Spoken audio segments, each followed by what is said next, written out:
বাংলাদেশে যদি নামাজ কায়েম হয় 18 কোটি মানুষ নামাজ পড়বে, আপনি একটা ভোট দিয়ে 18 কোটি মানুষের নামাজ। জামায়াতকে ভোট দিলে বেহেশত নিশ্চিত।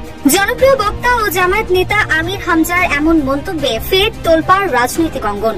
একের পর এক বেফাঁস মন্তব্যের কারণে আগে থেকে সমালোচনার মুখে থাকা আমির হামজা আবারও নতুন বিতর্কের জন্ম দিয়েছেন। ভারতীয় অভিনেত্রী রশ্মিকা মান্দানাকে নিয়ে বিতর্কিত মন্তব্য থেকে শুরু করে ঢাবির মুহসিন হলে 16 বছর ধরে আজান না দিতে দেওয়া, জাবির হলে শিক্ষার্থীরা মদ দিয়ে কুলি করে এমন দাবি করে এক ওয়াজ মাহফিলে বক্তব্য দিয়ে ঝড় তুলেছেন সামাজিক মাধ্যমে।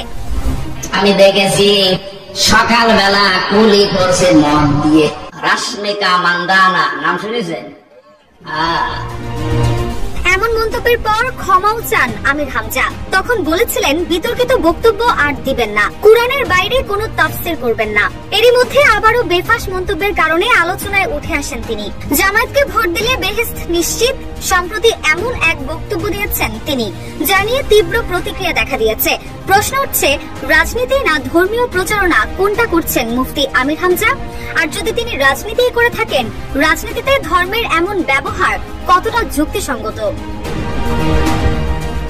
এদিকে হামজার দেওয়া এসব বক্তব্যের সঙ্গে একমত নন জামায়াতের আরেক প্রার্থী ও সুপ্রিম কোর্টের আইনজীবী অ্যাডভোকেট শিশির মনির। সম্প্রতি একটি টক শোতে উপস্থিত হয়ে হামজার প্রসঙ্গে কথা বলেন তিনি। প্রশ্ন উঠে বারবার বিতর্কিত বক্তব্য দিচ্ছেন আমির হামজা।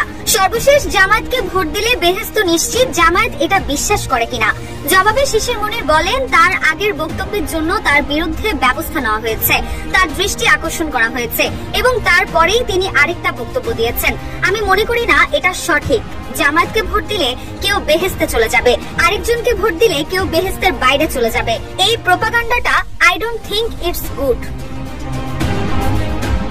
টকশোতে আমির হামজার বিরুদ্ধে পদক্ষেপ নেওয়ার বিষয়ে শিশির মনির আরো বলেন, আমি সুনির্দিষ্টভাবে তার বক্তব্যটা শুনি নাই, কিন্তু আমি আজকে এখান থেকে বের হয়ে আমি এটা দেখব এবং আমি আমার সংগঠনের কিংবা দলের উচ্চ পর্যায়ের নেতৃবৃন্দের দৃষ্টিতে আনব।